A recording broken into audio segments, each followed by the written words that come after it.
बिस्मिल्लाहिर्रहमानिर्रहीम। देखें स्टूडेंट, ये हमारे पास Thomas calculus 11th edition chapter number 10 जिसका नाम है conic section and polar coordinates की एक्सरसाइज 10.3 है। स्टूडेंट, ये हमारे पास सेक्शन 10.3 जिसका नाम है क्वाड्रेटिक इक्वेशन एंड रोटेशन, उसकी एक्सरसाइज 10.3 है। आज हम इस एक्सरसाइज में क्वेश्चन 29 to 34 को स्टेप बाय स्टेप सॉल्व करेंगे। देखें स्टूडेंट, अगर आप थॉमस कैलकुलस का कोई और एडिशन पढ़ते हैं तो उसमें एक्सरसाइज के क्वेश्चन तो सेम होते हैं लेकिन एक्सरसाइज आगे पीछे होती हैं। तो बेहतर ये है, एक्सरसाइज को पहचानने से बेहतर है आप उस एक्सरसाइज यानी सेक्शन का टाइटल याद रखें। जिस तरह से इस सेक्शन 10.3 का टाइटल या नाम है क्वाड्रेटिक इक्वेशन एंड रोटेशन। अगर आप थॉमस कैलकुलस 11th एडिशन है फिर तो कोई इशू नहीं। अगर आपके पास थॉमस कैलकुलस का कोई और एडिशन आप स्टडी करते हैं तो आप उस सेक्शन का टाइटल यानी कि जो नाम है सेक्शन का, जिस तरह से इस सेक्शन का नाम है क्वाड्रेटिक इक्वेशन एंड रोटेशन का, उसी तरह आप अपने उस सेक्शन का नाम देखें और इस मेरे चैनल की प्लेलिस्ट में उस सेक्शन को ढूंढें, वो कहाँ पर बनता है, एक्सरसाइज कौन सी है, वो आप स्टडी करें। ठीक है, ये तरीका है। अच्छा, तो अब हम स्टेप बाय स्टेप देखते हैं।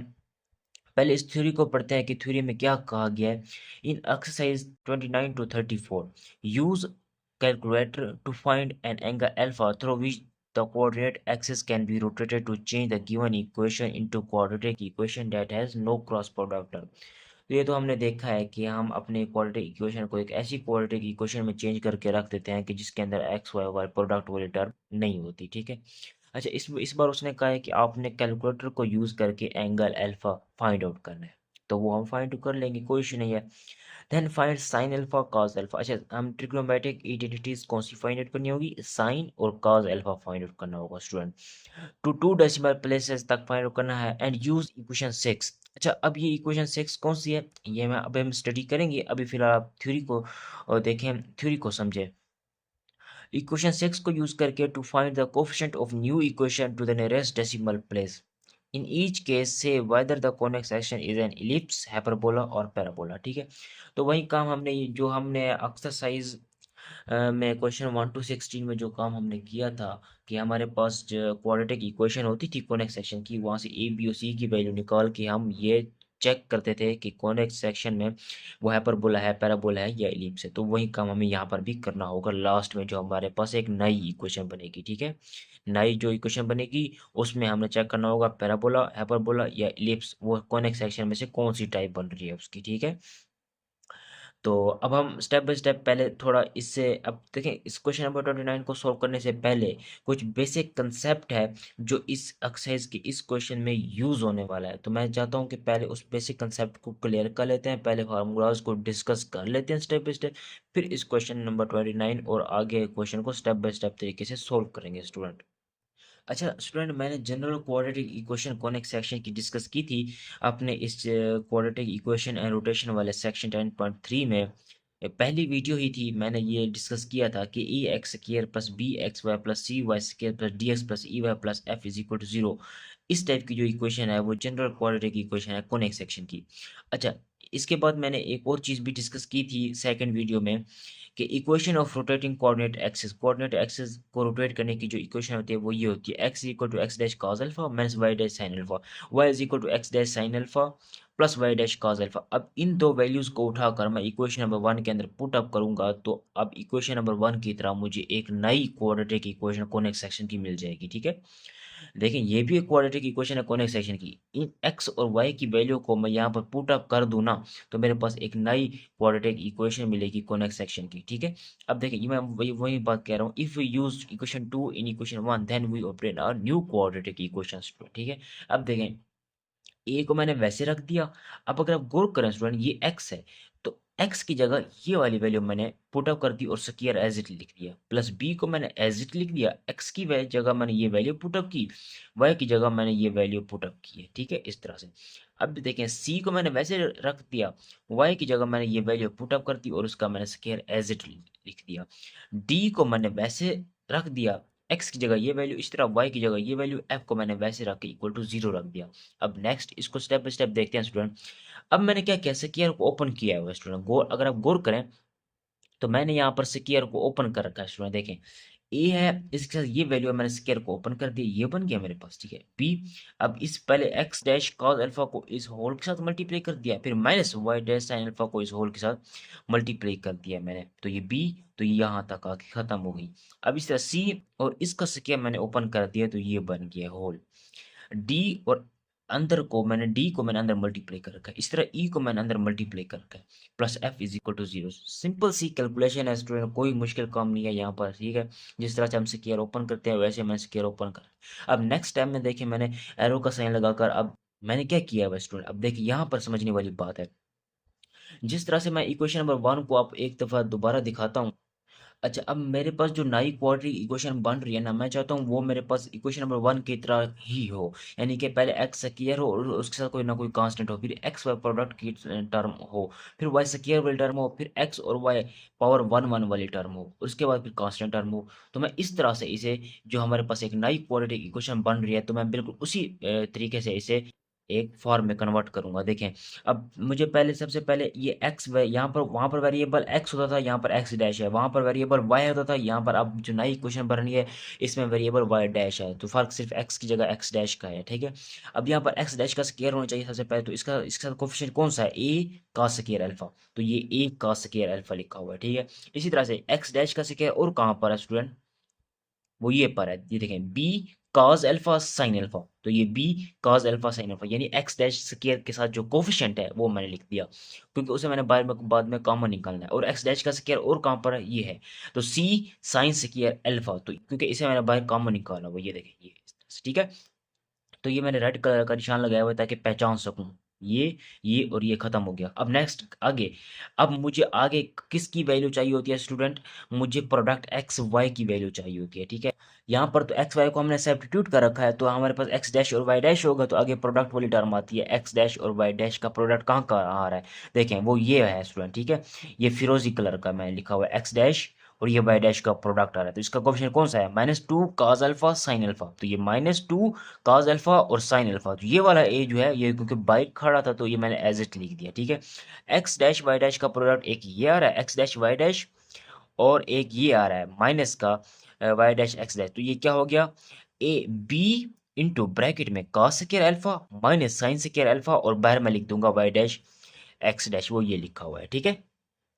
और इसी तरह से देखें स्टूडेंट, और यहाँ पर प्रोडक्ट यहाँ पर भी आ रहा है, तो ये क्या बन जाएगा, C into two sine alpha cos alpha, तो ये two C sine alpha cos alpha, क्योंकि इसे मैंने बाय निकाला हुआ है। तो ये देखें, जहाँ ये जो मेरे पास ये फिरोजी कलर के थे ना, वो भी मैंने लिख लिए। अब नेक्स्ट आगे जो है बताया ग्रीन, यानी कि वाई का स्क्वायर का कोफिशिएंट होता है ना, वाई तो नहीं है, वाई डैश है, तो अब यहाँ पर फिर उसका ए इंटू साइन स्क्वायर अल्फा आ जाएगा, तो ए साइन स्क्वायर अल्फा, और एक ये है, तो ये क्या बन जाएगा, माइनस का बी, और ये साइन अल्फा कॉस अल्फा, ये बी मैंने बाद में लिख दिया। अब इसी तरह से फिर ये क्या बन जाएगा, सी का स्क्वायर अल्फा, और ये बन जाएगा वाई डैश का स्क्वायर, ठीक है स्टूडेंट, समझ आ रही है। इसी तरह से फिर आप एक्स, ये देखें, ये मैंने लिखा हुआ है x dash D cos alpha, मैं एक्स डैश को कॉमन निकालना है, आगे फिर एक्स, फिर इसी तरह से फिर वाई डैश, फिर f is equal to zero, ठीक है। अब फिर मैंने इसे इन्हें किसी ना किसी चीज़ का नाम तो देना स्टूडेंट, तो मैं क्या कर देता हूँ, इन्हें इनका नाम रख देता हूँ, एक्स डैश का स्क्वायर, वैसे इस होल वैल्यू को मैंने किसका नाम दे दिया, ए डैश का नाम दे दिया, ठीक है। ये देखिए ए डैश, अब इसका भी कोई ना कोई नाम देना था, तो मैंने बी डैश का नाम दे दिया, इसे मैंने सी डैश का, इसे मैंने डी डैश का, ई डैश का, और एफ को मैंने एफ डैश का नाम दे दिया। और अब ये जो हमारे पास एक quadratic, general quadratic equation of coordinate section की नई बन के आ चुकी है, और यही हमने यूज़ करनी है आपने एक्सरसाइज में क्वेश्चन 29 टू 34 में, जिसमें से ए डैश की क्या वैल्यू है, वो वही है जो मैंने कॉपी उठा के रख दिया यहाँ पर, ठीक है, सेम कॉपी पेस्ट कर दिया। अब बी डैश की वैल्यू कौन सी थी, वो ये वैल्यू, अच्छा बी डैश की वैल्यू थोड़ी सी यहाँ पर चेंज इस वजह से मैंने किया, देखें सिंप्लीफाई करके रखा हुआ है। अगर आप गौर करें ना, ये टू को मैंने कॉमन निकाल लिया, C minus A into cos alpha sine alpha, तो ये two into C minus A cos alpha sine alpha, यानी कॉज अल्फा साइन अल्फा को मैंने क्या किया हुआ है, कॉमन निकाला हुआ है। अब यहाँ पर देखें, b cos square alpha minus sine square alpha किसके इक्वल होता है, कॉस टू अल्फा के इक्वल होता है, तो ये लिख दिया मैंने। अब इक्वेशन यानी कि सी डैश डी डैश ई डैश और एफ डैश की मैंने आपको वैल्यू बता दी है, वो ये है। इक्वेशन 4 से लेकर इक्वेशन 6 तक ये ना सिर्फ इक्वेशन है स्टूडेंट, ये देखें, ये लास्ट में मैंने यहाँ पर आपको नजर नहीं आ रहा होगा, ये अब देखें, इक्वेशन 4 से लेकर इक्वेशन 6 तक ये ना सिर्फ इक्वेशन है स्टूडेंट, बल्कि फार्मूलाज भी हैं। ये फार्मूलाज हैं, आप इन्हें याद रखें। ये फार्मूलाज आगे क्वेश्चन में यूज होने हैं A dash B dash C dash D dash E dash और एफ डैश की वैल्यू को फाइंड आउट करने के लिए। ठीक है स्टूडेंट। अब एक और बात जो अक्सर यहाँ पर ना पूछी ये जाती है कि अब इक्वेशन नंबर 5 में अगर आप गौर से देखें ना, इसे मैं मजीद सिंप्लीफाई कर सकता हूँ। इक्वेशन 5 को मैं इक्वेशन 5 को एक और मरतबा एक दूसरे अंदाज में भी लिख सकता हूँ। अच्छा, अब इक्वेशन 5 से मैं मुझे ये पता चलता है स्टूडेंट, बी डैश की वैल्यू ये थी मेरे पास। ठीक है। अब अगर आप गौर करें, साइन 2 अल्फा किसके इक्वल होता है? 2 साइन अल्फा कॉस अल्फा। अब मुझे किसकी वैल्यू चाहिए? साइन अल्फा कॉस अल्फा या कॉस अल्फा साइन अल्फा, एक ही बात है। तो मैं यहाँ से 2 से डिवाइड कर देता हूँ, तो ये बन जाएगा मेरे पास इसकी वैल्यू। ठीक है। अब मैं वैल्यू यहाँ पर पुटअप कर देता हूँ, 2c - a, वैसे ही लिख दिया, कॉस अल्फा साइन अल्फा की वैल्यू जो है वो ये है। ये वाली वैल्यू मैंने यहाँ पर पुट अप कर दी है, और बी cos 2 अल्फा को वैसे लिख दिया। इससे ये कैंसिल आउट हो गया, तो बी डैश की वैल्यू क्या हो गई? बी cos 2 अल्फा प्लस सी माइनस ए साइन 2 अल्फा। अच्छा, अब अगर आप गौर करें स्टूडेंट, इसमें एक और फार्मूला भी यूज होगा जिसे हम कहते हैं एंगल ऑफ रोटेशन का, जिसे हमने इस section quadratic equation and rotation की सेकंड वीडियो में, यानी इस प्लेलिस्ट में जो हमारे पास सेक्शन जिसे हम डिस्कस कर रहे हैं, क्वाड्रेटिक इक्वेशन एंड रोटेशन का एक्सरसाइज में क्वेश्चन सेकंड वीडियो है हमारी, जिसमें हमने ये डिस्कस किया था कि एंगल ऑफ रोटेशन, जिसे हमने एंगल ऑफ रोटेशन का फार्मूला हमने यूज़ किया था, कि वो फार्मूला कहाँ से आया? वो यहाँ से आया कि अगर हम बी डैश को जीरो के इक्वल पुट कर दें स्टूडेंट, तो फिर हमारे पास क्या बन जाएगा? ये वाली चीज़ जीरो के इक्वल आ जाएगी। ठीक है। अब यहाँ पर मजीद इसे मैं आगे अगर सिंप्लीफाई करूँ स्टूडेंट, तो ये मेरे पास क्या बन जाएगा? देखें, तो ये ए माइनस सी, इसे मैं लिख रहा हूँ ए माइनस सी, दूसरे से अब जाएगा तो नेगेटिव में हो जाएगा ना, तो फिर मैं ए माइनस सी लिख दिया। Sine 2 alpha is equal to, ये किसके इक्वल है? बी कॉस 2 अल्फा के। ठीक है स्टूडेंट। अब नेक्स्ट मैं इसे स्टेप बाय स्टेप सिंप्लीफाई करने की कोशिश करता हूँ। ये देखें, कॉस 2 अल्फा यहाँ पर आकर डिवाइड हो जाएगा, तो ये क्या बन जाएगा? Sine 2 alpha divided by cos 2 alpha is equal to b. अब ये यहाँ पर आके डिवाइड हो जाएगा, a माइनस सी बन जाएगा। अब आगे अगर मैं इसे मजीद थोड़ा सा और सिंप्लीफाई कर दूं ना, तो ये मेरे पास एंगल ऑफ रोटेशन का फार्मूला आ जाएगा, tan 2 alpha is equal to B upon A minus C के। ठीक है फ्रेंड। तो ये वो फार्मूला है जो एंगल ऑफ रोटेशन का, जो हमने सेकंड वीडियो में यूज़ किया था एंगल फाइंड आउट करने के लिए। ठीक है। यहाँ पर भी ये यूज़ होगा। ठीक है। तो मैं अब इसी वजह से, आप पहले से इसी वजह से इन चीज़ों को डिस्कस किया था कि हमें पता चल सके कि ये जो हम फार्मूलाज यूज़ कर रहे हैं, ये नंबर 29 को स्टेप बाय स्टेप सोल्व करने वाला हूँ। देखिए स्टूडेंट, सबसे पहले मैं ए बी और सी इस कांस्टेंट की वैल्यू फाइंड आउट कर लेता हूँ। तो एक्स स्क्वायर के साथ जो कोफिशिएंट होता है वो ए होता है, तो ए इज इक्वल टू 1। बी की जो वैल्यू होती है वो प्रोडक्ट एक्स वाई के साथ जो कोफिशिएंट होता है वो होता है, तो ये -1। सी की जो वैल्यू होती है वो वाई स्क्वायर के साथ कोफिशिएंट होता है 3। डी की जो वैल्यू होती है वो एक्स के साथ जो कोफिशिएंट होता है वो वैल्यू होती है डी की। और ई की जो वैल्यू होती है वो वाई स्क्वायर के साथ जो कोफिशिएंट होता है वो। और एफ की जो वैल्यू होती है वो पूरा का पूरा कांस्टेंट होता है, जो कि -3 के इक्वल है स्टूडेंट। ठीक है। अच्छा, अब हमें क्या फाइंड आउट करने के लिए कहा गया student? Sine of alpha cos of alpha find out करने के लिए कहा गया। ठीक है। एंगल, तो सबसे पहले हमें अल्फा फाइंड आउट करना होगा। अब एंगल ऑफ रोटेशन अल्फा का क्या फार्मूला होता है? Tan 2 alpha is equal to B upon A minus C के इक्वल होता है। अब मैं वैल्यूज को पुट अप करने की कोशिश करता हूँ स्टूडेंट। तो टेन 2 अल्फा किसके इक्वल हो गया? बी की वैल्यू आपके पास -1 है स्टूडेंट, डिवाइडेड बाई ए की वैल्यू 1 है, माइनस सी की वैल्यू आपके पास किसके इक्वल आई है?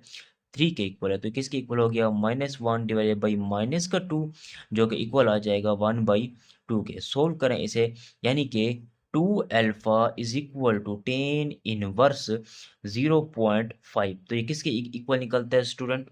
तो हम कैलकुलेटर को यूज अप कर लेते हैं, 26.56 के इक्वल आता है। ठीक है। अब हमें अल्फा की वैल्यू चाहिए ना, तो यहाँ से हम अल्फा की वैल्यू को यानी कि 2 पर डिवाइड आउट कर लेते हैं, तो अल्फा की वैल्यू क्या आ जाएगी?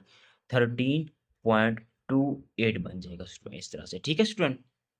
अच्छा, हमें क्योंकि फाइंड आउट करने के लिए कहा गया था कि साइन एंड कॉस अल्फा की वैल्यू को फाइंड आउट करना है। ये देखें, हमें ये देखें, then find sine alpha and cos alpha. तो अल्फा तो है पड़ा, तो sine alpha cos alpha find out कर लेते हैं 2 डेसिमल प्लेस तक। ठीक है student. Sine alpha is equal to, student sine alpha की वैल्यू पुट अप करें 13.28, और कैलकुलेटर निकालें और इसकी वैल्यू फाइंड आउट करते हैं। तो देखें साइन, तो इसकी वैल्यू किसके इक्वल निकलती है? 2 डेसिमल प्लेस तक आ गया ना, तो 0.2 और ये 3 हो जाएगा वैल्यू इसकी। ठीक है। इसी तरह से काज अल्फा की वैल्यू फाइंड आउट करें student. cos alpha is equal to cos वैसे अल्फा क्योंकि 13.28 है। अब हम इससे वैल्यू फाइंड आउट करते हैं स्टूडेंट। तो cos 13.28 की वैल्यू जो है वो निकलती है 0.97 की।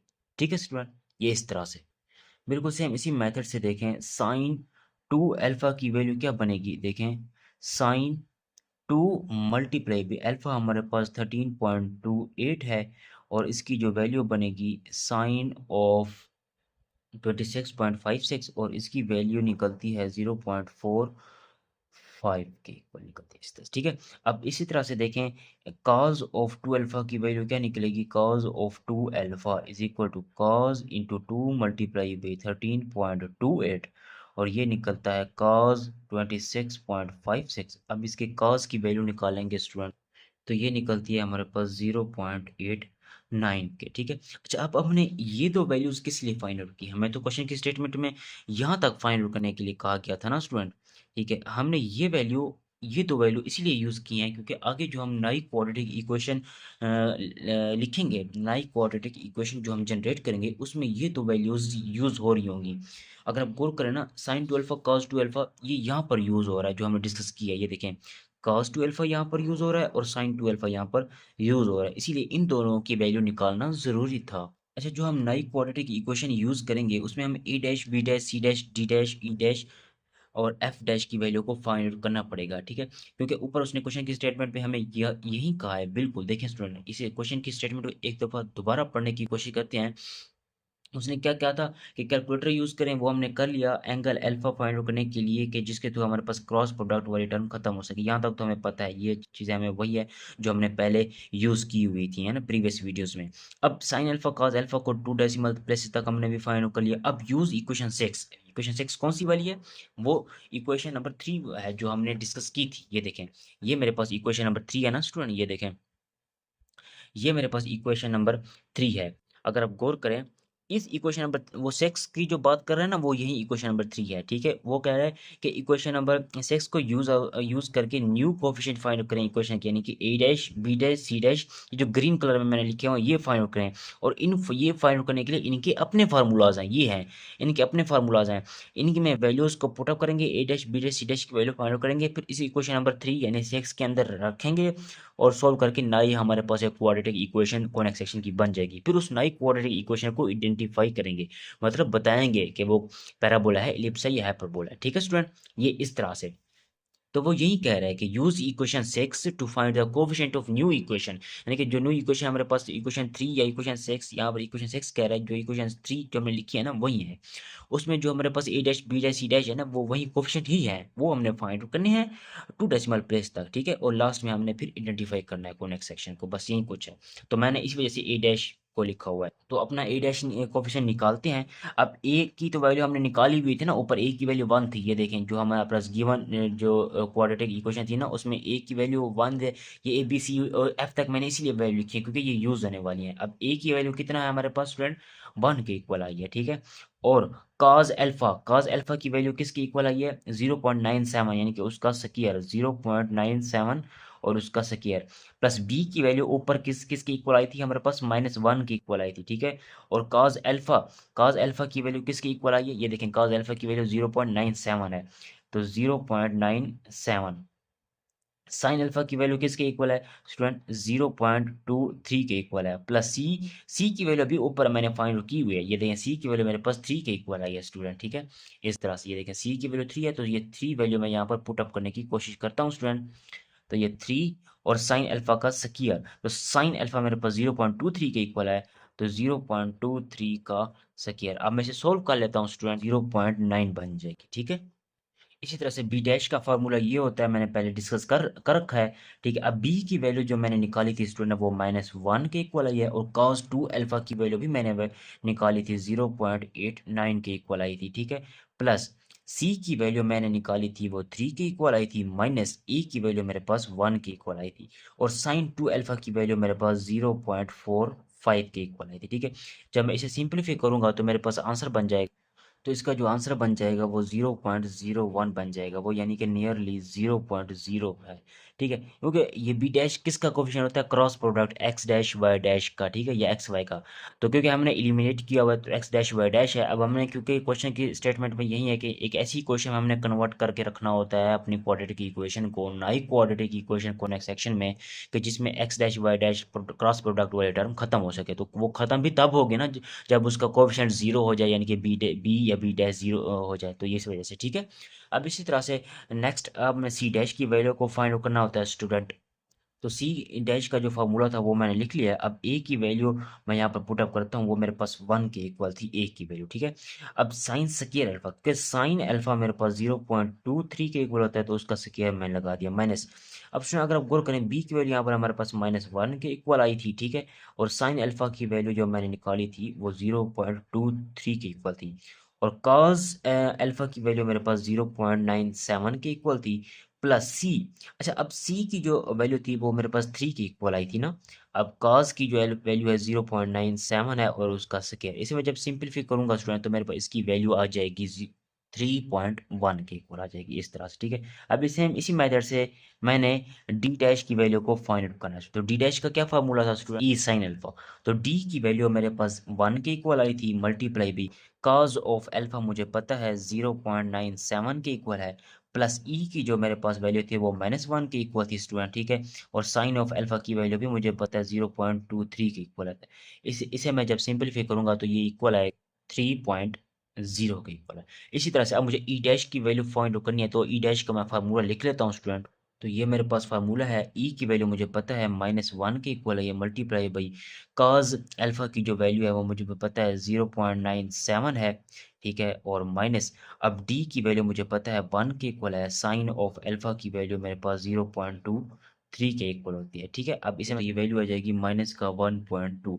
अच्छा, यहाँ पर एक मिस्टेक है, यहाँ पर वैल्यू निकलती है 0.7, तो इसे मैं करेक्ट कर लेता हूँ। ये फार्मूला होता है हमारे पास एफ डैश का। एफ डैश किसके इक्वल होता है, एफ के इक्वल होता है। अब एफ की वैल्यू क्योंकि हमारे पास किसके इक्वल आई है, एफ की वैल्यू हमारे पास इक्वल आई है -3 के, तो यहाँ से एफ डैश की वैल्यू आ गई -3 के, ठीक है। अब हम इसे सिंप्लीफाई करते हैं, देखें। तो हमारे पास नई general quadratic equation conic section की कौन सी है, ये है जो इक्वेशन 3 में हमने ड्रॉ की थी। अब ए डैश की वैल्यू आपने फाइंड कर रखी है 0.9 एक्स डैश स्क्वायर वैसे। अब बी डैश की वैल्यू आपके पास 0 की इक्वल आई है ना, तो ये plus 0.0 x dash y dash, और सी डैश की वैल्यू आपके पास 3.1 के इक्वल आई है वाई डैश का स्क्वायर। और डी डैश की वैल्यू आपके पास 0.7 एक्स डैश, और ई डैश की वैल्यू आपके पास -1.2 वाई डैश, और एफ डैश की वैल्यू -3 इज इक्वल टू 0। मजीद इसे सिंप्लीफाई करेंगे तो हमारे पास आंसर आ जाएगा, देखें 0.9 एक्स डैश स्क्वायर, ये खत्म हो जाएगा क्रॉस प्रोडक्ट वाला, जो कि हमारा मेन मकसद भी यही था, टारगेट के क्रॉस प्रोडक्ट वाली टर्म गायब हो जाए। और plus 3.1 y dash square, plus 0.7 x dash -1.2 y dash minus का 3 इज इक्वल टू 0। अब हमने आइडेंटिफाई करना है कि ये क्या बन रही है, कि ये कॉनिक सेक्शन में पैराबोला है, इलिप्स है या हाइपरबोला है। तो कोई इशू नहीं, हम चेक कर लेंगे। जो हमने एक्सरसाइज 10.3 की पहली वीडियो में हमने जो काम किया था वो काम हम यहाँ कर लेंगे। क्या था वो काम, डिस्क्रिमिनेंट B² - 4AC। तो यहाँ पर क्या है हमारे पास, B dash -4A dash C dash है ना यहाँ पर, क्योंकि A डैश C डैश में अब हम आ चुके हैं जो कि 0.0 यानी कि नियरली 0 ही थी, तो हम उसे 0 ही रख देंगे जो जैसे हमने वैल्यू निकाली हुई है, ठीक है। तो 0.0 माइनस का 4, वैसे ई डैश की जो वैल्यू हमने निकाली थी वो 0.9 के इक्वल आई थी स्टूडेंट। और सी डैश की जो वैल्यू हमने निकाली थी स्टूडेंट वो 3.1 की इक्वल आई थी। अब हम इसे सॉल्व कर लेते हैं, तो डेफिनेटली माइनस में ही कोई ना कोई आंसर आ रहा है। माइनस का 11.16 ये हमारे पास आंसर निकलता है। डेफिनेटली ये आंसर लेस देन 0 है। जो चीज़ अगर हमारे पास डिस्क्रिमिनेंट लेस देन 0 हो तो हमारे पास भी जो क्वाड्रेटिक इक्वेशन है कॉनिक सेक्शन की, वो क्या रिप्रेजेंट करती है, इलिप्स को रिप्रेजेंट करती है स्टूडेंट, ठीक है। अगर ये हमारे पास ग्रेटर देन 0 होता तो ये हमारे पास फिर हाइपरबोला होता, अगर इक्वल टू 0 होता तो पैराबोला होता, ठीक है। तो ये हम इस तरह से हम क्वेश्चन को सोल्व करेंगे स्टूडेंट। बिल्कुल सेम इसी मेथड से स्क्रीन पर जो आपको यहाँ पर बाकी जो क्वेश्चन शो हो रहे हैं स्टूडेंट, वो बिल्कुल सेम इसी मेथड से सोल्व होंगे, क्वेश्चन नंबर 30 टू 34 तक। बिल्कुल same to same copy paste है, यही मेथड है जिस तरह से मैंने A dash B dash C dash D dash E dash और एफ डैश की वैल्यू फाइंड आउट की है और उसे नई क्वालिटी की क्वेश्चन में पुट अप कर दिया मैंने, ठीक है। और फिर वहाँ पर मैंने आइडेंटिफाई किया है डिस्क्रिमिनेंट की मदद से कि ये कौन सेक्शन में किस टाइप को रिप्रेजेंट कर रहा है, ठीक है। बाकी क्वेश्चन सेम टू सेम इसी मेथड से सॉल्व होंगे, आप इस क्वेश्चन को सॉल्व कीजिएगा। अगर आपको कोई मिस्टेक हो, कोई इश्यू आ रहा हो, तो फिर कमेंट बॉक्स में मुझे बताइएगा, मैं उनकी वीडियोस भी बनाकर अपलोड कर दूंगा स्टूडेंट, ठीक है। लास्ट ये कि अगर आप हमारे चैनल के ऊपर नए आए हैं तो कहने चैनल को ज़रूर सब्सक्राइब करें, लाइक करें, शेयर करें और कमेंट्स भी करें स्टूडेंट, ठीक है। मिलते हैं नेक्स्ट वीडियो में, तब तक के लिए अल्लाह हाफिज़।